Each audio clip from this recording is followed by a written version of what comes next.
Because I used to hear in Jamaica that Jamaicans really don't forward what we call oral sex, but apparently it seems like that's a lot of lies that were going on, because I don't know what's going on. They're saying that oral sex is now fueling throat cancer spike in Jamaica.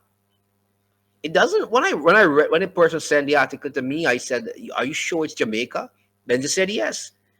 It says oral sex might be a hidden danger lurking in the bedroom. Alarming information from the scientific community points to a sharp link between the practice to a spike in throat cancer diagnosis. Apparently, they said that Dr. Stephen Alexander, those you guys in Jamaica gotta let me know about this, huh? Dr. Stephen Alexander, senior medical officer at the Hope Institute, Jamaica's premier cancer care facility, says he has seen a surge in patients with throat cancer, actually.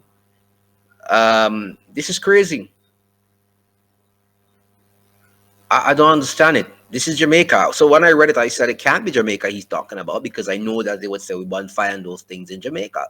So I don't know what's happening here.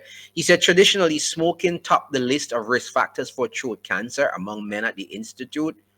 But Alexander reports a shift. Now the human papilloma virus, the HPV, a common sexually transmitted infection, has been fueling the prevalence of the throat cancer and the cervical cancers.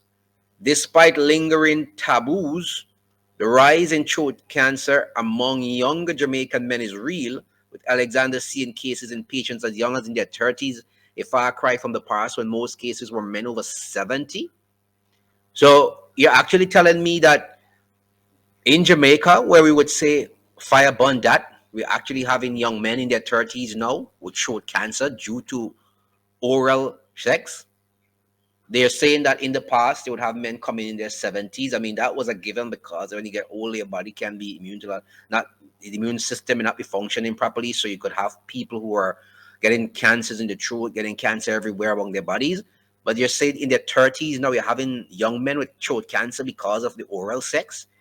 Oh, this is crazy. This is actually crazy.